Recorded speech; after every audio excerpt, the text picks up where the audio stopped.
La casa del bordo. Yo estudiaba enfermería en Zacatecas y, cuando pasó esto, tenía 19 años y apenas iba en segundo semestre. Había salido de mi pueblo meses antes, con esa mezcla de orgullo y miedo que da llegar a una ciudad donde nadie sabe quién eres. Vivía en una casa de asistencia para estudiantes a 20 minutos del campus y me había acostumbrado a pasar muchas tardes sola. No tenía dinero para salir, no conocía a casi nadie y, para distraerme, me refugiaba en la biblioteca vieja de la facultad. Siempre me habían atraído los temas raros. No hablo de creer ciegamente en fantasmas ni en demonios, sino de esa curiosidad terca que uno siente por las cosas que incomodan. Mientras mis compañeras buscaban manuales de anatomía o farmacología, yo terminaba hojeando recopilaciones de supersticiones del norte, curanderismo, relatos de aparecidos y notas sobre brujería rural. Me gustaba pensar que todo eso era folclore, residuos de una época más ignorante. Eso me repetía. Ahí conocí a Verónica. No destacaba por bonita ni por simpática, sino por una seguridad extraña, como si siempre supiera algo que los demás ignoraban. La primera vez me habló porque vio el libro que yo llevaba bajo el brazo, uno sobre creencias populares en comunidades mineras. Me preguntó, casi en secreto, si de verdad me interesaba ese tema o si solo buscaba asustarme. Me reí. Desde entonces empezamos a coincidir entre clases, luego a tomar café afuera de la escuela y, sin darme cuenta, se volvió la persona con la que más hablaba en la ciudad. Ella decía que ciertas cosas no eran cuentos. Nunca se presentaba como bruja ni usaba palabras ridículas, pero hablaba de trabajos, de favores y de gente que podía ver más de lo normal. No sonaba como alguien que fantaseaba, sonaba peor, sonaba convencida. Yo la escuchaba por morbo, con esa soberbia de quien cree estar a salvo porque no cree del todo. Supongo que ella notó eso. Una tarde de octubre, después de una lluvia que dejó el aire frío y el patio de la facultad oliendo a tierra mojada, me dijo que si de verdad quería dejar de burlarme por dentro, debía acompañarla a conocer a una señora que vivía rumbo al Bordo Viejo, a las afueras de Guadalupe. No lo planteó como invitación, sino como prueba. Acepté por puro impulso. Hasta hoy me cuesta entender por qué. Nos vimos el sábado. Tomamos un camión casi vacío que salió del centro y nos dejó en una zona donde ya no había tiendas ni banquetas, solo calles mal trazadas, lotes baldíos y perros flacos durmiendo junto a montones de escombro. El cielo ya se estaba poniendo gris cuando Verónica me pidió caminar unas cuadras para buscar un taxi. El primer chofer al que le dijimos la dirección nos vio por el espejo y dijo que no iba para allá. Ni siquiera preguntó cuánto pagábamos. Solo dijo, a esa parte no entro. Verónica se molestó, pero yo sentí el primer golpe de ansiedad. El segundo aceptó llevarnos. Era un hombre joven, de bigote ralo, que durante el camino miraba demasiado seguido hacia el retrovisor. Avanzamos por una terracería larga, con nopaleras a los lados y charcos negros donde se reflejaba la última luz. Al final se veía una construcción de adobe, ladeada, rodeada por carrizo seco y tambos oxidados. No parecía casa de nadie. Parecía una cosa abandonada a propósito. Antes de bajar, le pedí al chofer su número. Me lo dio sin preguntar nada, como si ya supiera que lo iba a necesitar. Adentro hacía más frío que afuera. No un frío normal, sino ese frío inmóvil de los cuartos cerrados donde se velan muertos. La casa estaba limpia, demasiado limpia para el estado del techo y las paredes. Había frascos en repisas, veladoras consumidas, hierbas colgadas y un olor agrio, mezcla de café quemado, humedad y algo animal. Verónica caminaba familiarizada, pero más callada que nunca. La mujer salió del fondo sin hacer ruido. No era la anciana encorvada que uno imaginaría, sino una señora alta, muy delgada, con el cabello blanco amarrado en una trenza larga y unos ojos hundidos que no parpadeaban lo suficiente. Usaba un mandil claro y cargaba una cubeta metálica. Lo que me descompuso no fue su aspecto, sino su manera de mirarme, como si ya me hubiera visto antes. Como si me hubiera estado esperando. Preguntó mi nombre. Le mentí y le di otro. Ella sonrió apenas. Dijo que mentir en una casa ajena traía consecuencias. Sentí que la piel de los brazos se me erizaba. Quise voltear a ver a Verónica, pero ella tenía la cabeza baja, como alumna reprendida. La señora me invitó a sentarme. Sobre la mesa había una taza servida. El líquido no humeaba, pero despedía un olor espeso, amargo, casi podrido. Yo no la toqué.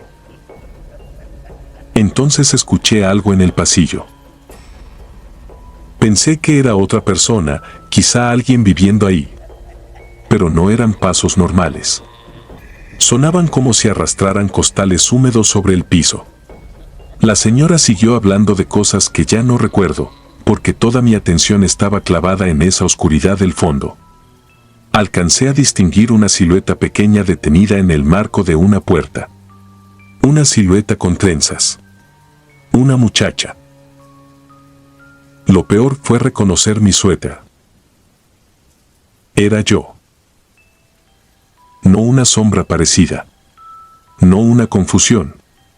Era mi cuerpo, mi ropa, mi estatura, observándome desde el pasillo con la cabeza ligeramente inclinada. Se me cerró el pecho. Creí que estaba a punto de desmayarme. La señora notó hacia donde miraba y dijo, con una calma que me quebró por dentro, que a veces una parte de uno llega antes que el resto. En ese momento sonó un claxon 3 veces afuera. Brinqué de la silla. Ni siquiera pedí permiso. Corrí hacia la puerta, tropecé con una cubeta y el agua sucia se me fue en los tenis. Detrás de mí escuché a Verónica decir mi nombre, pero no se oyó como un llamado de ayuda, se oyó como enojo. La señora no corrió. Solo dijo, a mis espaldas, que no regresara a donde ya me habían visto. Me subí al taxi temblando. El chofer arrancó sin esperar a que cerrara bien la puerta. Yo lloraba, sin poder explicar nada.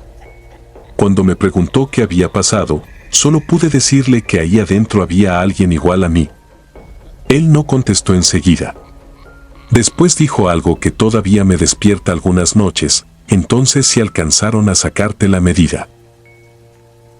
Regresé a la casa de asistencia y esa misma noche me dio fiebre. Soñé durante semanas con una segunda yo parada junto a mi cama, respirando despacio, esperando que yo me durmiera por completo para acostarse en mi lugar. Bloqueé a Verónica, cambié de ruta, dejé de ir sola a la biblioteca.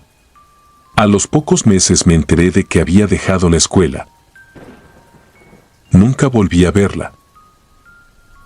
Pero todavía, cuando despierto sobresaltada en la madrugada, a veces encuentro mis zapatos manchados de tierra seca junto a la puerta, aunque juro haberlos dejado limpios desde la noche anterior.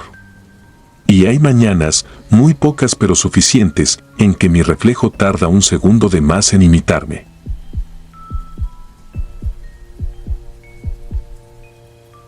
Las que venían por la cuna.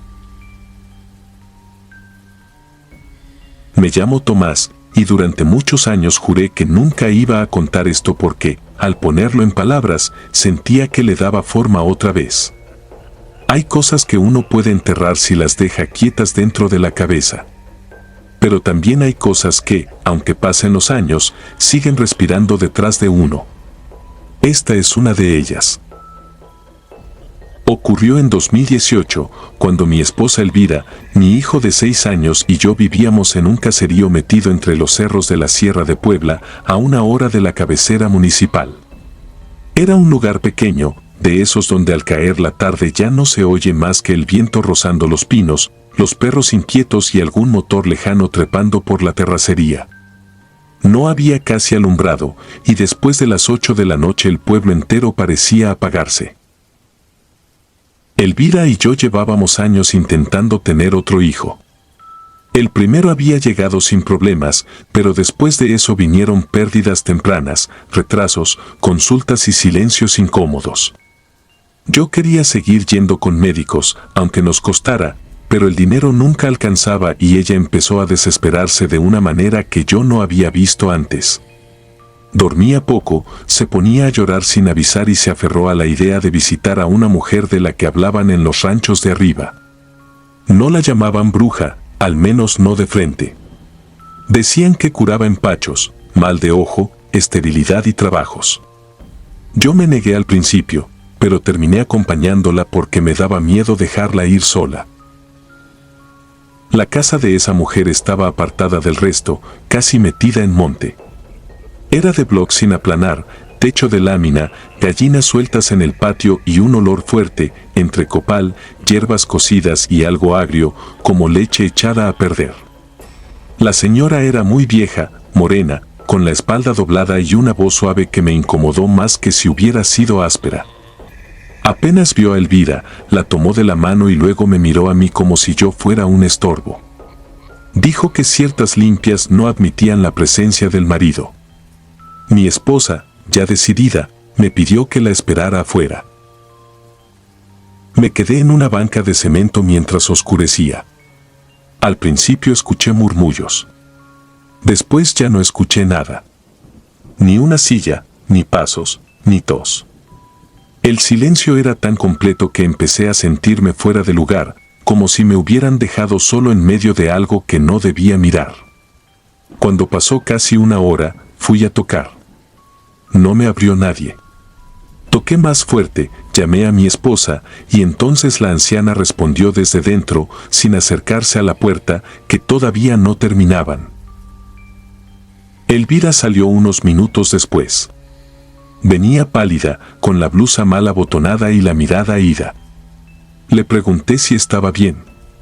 Me dijo que sí, pero hablaba como alguien recién despertado. En el camino de regreso no recordó casi nada. Solo dijo que la señora le había dado a beber un té amargo y que después sintió mucho sueño. Eso me molestó, pero no quise pelear en la oscuridad del monte con ella tan descompuesta. 2 meses más tarde supimos que estaba embarazada. La alegría nos duró poco.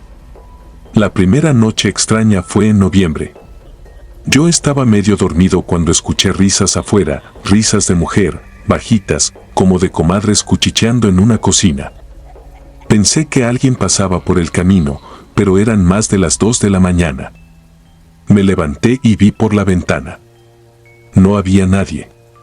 Volví a acostarme y las risas empezaron otra vez, solo que ahora venían acompañadas de un murmullo que no alcanzaba a distinguir, como rezos mal dichos.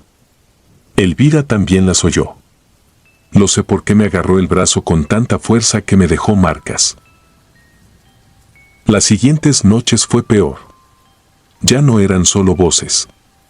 Se veían sombras deslizarse por la pared exterior, figuras largas, encorvadas, como mujeres muy flacas con el cabello suelto. Nunca logré ver un cuerpo completo. Solo el paso de algo que no correspondía con nada visible. Nuestro hijo empezó a despertarse llorando, diciendo que las señoras se asomaban por su ventana y que una de ellas le sonreía enseñándole los dientes. Dejamos de dormir. Pusimos veladoras, crucifijos, ramas de pirul. Hasta conseguimos que el padre Aurelio fuera a bendecir la casa. Nunca voy a olvidar la cara del sacerdote al entrar al cuarto donde dormíamos. Se quedó quieto, apretando el hisopo, y luego preguntó si mi esposa había tomado algo o acudido con alguien antes del embarazo. Yo le conté lo de la curandera. El hombre bajó la mirada y dijo algo que me heló la sangre: a veces no piden un hijo, sino que lo entregan sin saberlo. Esa misma tarde subí solo a buscar a la anciana. La casa estaba abandonada. No vieja ni descuidada, abandonada desde hacía mucho tiempo. La puerta tirada, telarañas gruesas, tierra acumulada en las esquinas y el patio cubierto de maleza. Un vecino que pasó con su burro me vio ahí parado y me preguntó qué hacía. Le expliqué. Me miró raro y me dijo que en esa casa no vivía nadie desde hacía 3 años, desde que encontraron a la dueña muerta en el barranco. Esa noche regresé temblando, pero no le dije la verdad a Elvira. No hizo falta. Ella ya estaba distinta. Sentada en la cama, acariciándose el vientre, sonreía mirando la pared. Pensé que hablaba sola hasta que me acerqué y oí claramente que respondía a susurros que venían de afuera. No del patio ni de la calle. De afuera de la ventana, pegados al vidrio. La llevé a la ciudad al día siguiente. En el hospital nos dijeron que el embarazo se había detenido, que el producto no tenía latido y que, por el tiempo que llevaba así, era urgente intervenirla. El doctor me habló de infección, de riesgo, de haber esperado demasiado. Pero lo peor no fue eso. Lo peor fue que, mientras se la llevaban, Elvira empezó a gritar con una voz que yo no le conocía. No gritaba de dolor. Gritaba como alguien a quien le arrancan algo que no quiere soltar. Repetía que no las dejara entrar, que no se llevaran a la niña, que no era la que habían pedido. Nunca tuvimos una hija. Y, aún así, esa última frase fue exactamente esa. Han pasado años. Mi hijo ya casi es hombre y Elvira jamás volvió a embarazarse. De la casa nos fuimos poco después. A veces creo que todo tuvo una explicación, sugestión, duelo, insomnio, nervios, coincidencias. Eso me digo para poder dormir. Pero hay noches, sobre todo cuando el viento silba igual que allá en la sierra, en que despierto convencido de haber oído risas viejas afuera de mi ventana. Y todavía me paraliza el mismo pensamiento. Que aquella cosa sí vino por un niño, pero no por el que nosotros esperábamos. Suscribirte y darle like ayuda mucho a este canal. Si ya has escuchado mi contenido antes, te ha gustado y estás disfrutando lo que escuchas en este sector, te agradeceré que presiones el botón de suscribirse. Sin más interrupciones, continuamos. La tierra que cobraba nombres. Me llamo Eusebio Carranza y he trabajado de jornalero desde los 13 años, cuando mi padre me puso un azadón en las manos y me dijo que la tierra siempre habla, pero no a todos les habla igual. Con el tiempo entendí a qué se refería. Uno aprende a mirar el color del surco, la forma en que se cuartea el barro, la manera en que el aire carga o no carga humedad. Aprende a distinguir cuando una planta se muere por descuido, por plaga o por simple mala suerte. Por eso, cuando comenzaron a perderse las cosechas en San Jacinto de las Ánimas, supe que aquello no era normal, aunque me costó semanas atreverme a pensarlo. Todo empezó en julio de 2018, en plena temporada de lluvias. Primero fue el terreno de Don Librado, 1 hectárea de maíz que venía parejita y sana. En cuestión de 4 días, las matas amanecieron vencidas, opacas, como si les hubieran chupado la vida durante la noche. Después pasó lo mismo en la parcela de los hermanos Varela y, a la semana, en una huerta de chile que estaba pegada al camino viejo del Panteón. Nadie halló gusano, ni hongo, ni rastro de veneno. Solo ese silencio raro de los sembradíos muertos, que es distinto al de una tierra descansada. La tierra buena guarda un aliento. Aquella no. Aquella parecía apagada. Yo andaba entrando y saliendo de varios terrenos porque ese año el trabajo escaseaba y había que aceptar lo que saliera. Así fui viendo algo que otros no notaban o no querían notar. En los linderos, casi siempre al pie de un mezquite o junto a una piedra grande, había pequeños hundimientos recientes. No eran hoyos hechos por tlacuaches ni por perros. Eran marcas rectas, cuidadas, como si alguien enterrara frascos, paquetitos o bultos pequeños con la paciencia de quien sabe exactamente dónde dejar cada cosa. Una mañana escarbé con la punta de la bota en uno de esos puntos y encontré tela negra húmeda, amarrada con hilo rojo. No la abrí. Volví a taparla y sentí un frío seco en la nuca, a pesar del calor. En el pueblo comenzó a circular un nombre que los viejos decían en voz baja, Basilia. Yo había oído hablar de ella de niño. Según mi abuela, fue partera, curandera y rezandera antes de que la acusaran de bruja en los años 70. Decían que ayudó a nacer a medio pueblo, que curaba empachos y detuvo fiebres que ni el doctor de la cabecera pudo bajar. También decían que cuando su hijo apareció ahogado en un bordo, ella cambió. Se volvió huraña, dejó de recibir gente y empezó a caminar de noche por las orillas de las parcelas. A los pocos meses, un grupo de hombres le incendió el jacal. Nunca hallaron su cuerpo. Solo quedó la tierra quemada, un cuadro oscuro al sur del ejido que hasta la fecha nadie quiso comprar completo.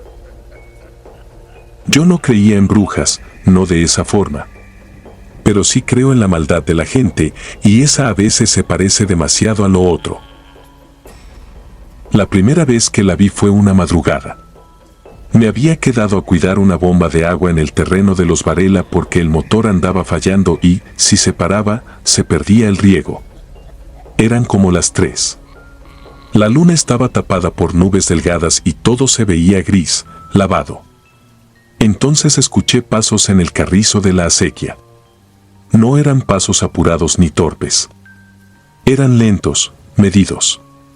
Me asomé sin hacer ruido y distinguí una silueta de mujer, delgada, con rebozo oscuro y un balde blanco colgando de la mano. Caminó por la orilla de la parcela, se agachó 3 veces en distintos puntos y siguió hasta perderse rumbo a la parcela quemada. A la mañana siguiente fui a revisar esos lugares. En el primero hallé plumas de guajolote enterradas junto con un puño de sal negra. En el segundo, un frasco diminuto con aceite, tierra y algo que parecía una uña humana. En el tercero, una trenza de pelo canoso envuelta en papel de estraza. No los toqué.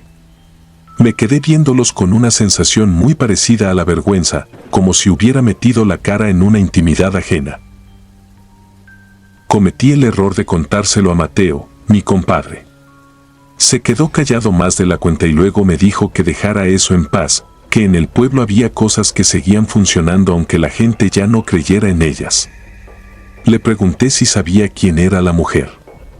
Me respondió sin verme, la nieta de Basilia había regresado hacía meses, una viuda llamada Úrsula que se instaló en una casa derrumbada cerca del monte. La gente le compraba limpias, amarres, remedios para que regresaran maridos y rezos para vender terrenos difíciles. Ahí entendí algo peor que cualquier superstición. Las tierras que se estaban echando a perder no se escogían al azar. Todas pertenecían a dueños endeudados o viejos, todos habían recibido después una oferta de compra ridículamente rápida. Lo que venía detrás no era solo brujería. Era negocio. Decidí vigilar. No por valiente, sino porque mi madre tenía media hectárea heredada de mi padre y ya habían ido 2 hombres a preguntarle si pensaba vender. La tercera noche me escondí entre unos costales viejos junto al lindero que divide nuestra tierra de la parcela negra. Cerca de las 2 de la mañana la vi venir. No venía sola. Con ella iban 2 hombres con botas limpias y camioneta apagada más atrás, en el camino. Úrsula se arrodilló, sacó de su cubeta varios frascos pequeños y empezó a enterrarlos mientras rezaba algo que no alcancé a entender. Los hombres marcaban puntos con lámparas sordas, como topógrafos de la ruina. Pensé que lo peor era eso, pero no. Lo peor fue reconocer a uno de ellos cuando levantó la cara. Era Mateo. Se me aflojó el cuerpo de un modo que no conocía. No por miedo a la bruja, sino por esa clase de espanto que da a entender que uno llevaba semanas abriéndole la puerta al enemigo. Retrocedí sin hacer ruido, pero pisé una rama seca. Los 3 voltearon al mismo tiempo. No corrí. Me quedé helado. Úrsula me miró largo, como si ya me hubiera visto antes en un sueño, y sonrió apenas. No hizo falta que dijera nada. Al día siguiente mi madre amaneció con fiebre y un moretón negro en todo el costado izquierdo, como si se hubiera golpeado dormida contra una piedra. Esa misma tarde encontré, enterrado bajo la pila del lavadero, un muñeco de trapo con un mechón de su cabello. Entonces dejé de pensar en pruebas, policías y denuncias.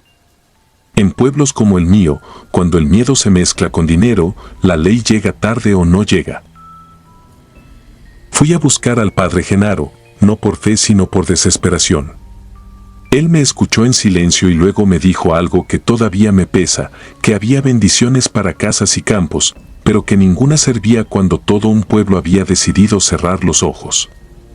Me acompañó de todos modos. Esa noche fuimos a desenterrar cuanto hallamos en nuestro terreno. Sacamos 7 entierros. En uno había huesos pequeños de animal. En otro, fotos viejas de mi madre dobladas con alfileres. En otro, tierra del panteón y monedas negras. Mi madre mejoró apenas, pero no del todo. La cosecha sobrevivió ese año a medias. Lo que no sobrevivió fue Mateo. 2 semanas después lo encontraron atorado en una noria seca, con las piernas quebradas y la cara llena de tierra, como si hubiera intentado salir cavando con los dientes. Dijeron que estaba borracho. Yo fui el único que vio los surcos en sus uñas y el olor agrio a copal que le salía de la ropa. Úrsula desapareció poco después. La camioneta de los compradores dejó de pasar. Nadie volvió a mencionar el asunto. Pero las ventas sí se hicieron. Varias parcelas cambiaron de dueño en silencio, por precios miserables, y al cabo de unos meses empezaron a levantar una empacadora donde antes estaba la tierra de Don Librado. La parcela negra quedó justo en medio, intacta, como un corazón quemado que nadie se atrevió a tocar. Mi madre murió al año siguiente de un derrame. Los médicos dijeron que era presión alta y edad. Yo acepté eso frente a todos. A estas alturas sé callarme. Pero antes de enterrarla, mientras le acomodaba el rebozo, le vi en el costado la sombra antigua de aquel moretón, todavía marcada bajo la piel como tinta vieja. Desde entonces sigo trabajando la tierra, porque no sé hacer otra cosa. Pero cada vez que encuentro un pedazo de suelo más flojo de lo normal, no escarbo. Lo rodeo. Bajo la cabeza y sigo de largo. Hay males que uno no vence. Apenas aprende a no pronunciarles el nombre.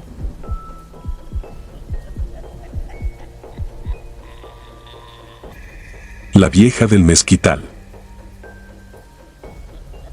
Me llamo Julián Ortega, y durante mucho tiempo me negué a contar esto porque en mi pueblo cualquier historia sobre brujas termina convertida en chisme, en burla o en rezos. Pero ya pasaron muchos años, mi madre murió sin querer volver a tocar el tema y yo mismo aprendí que hay cosas que no desaparecen aunque uno les dé la espalda. Solo esperan. Se quedan quietas, como animales agazapados, hasta que les vuelve a llegar el olor de quien les pertenece. Esto me pasó en 1998, en la Sierra Baja de Durango, cerca de un caserío perdido entre brechas de tierra y monte espeso. Yo tenía 24 años, acababa de juntarme con Lucía y nuestro primer hijo apenas gateaba. No había trabajo fijo, así que acepté cuidar una huerta con una casa grande al fondo, propiedad de una familia de Gómez Palacio que solo iba en vacaciones.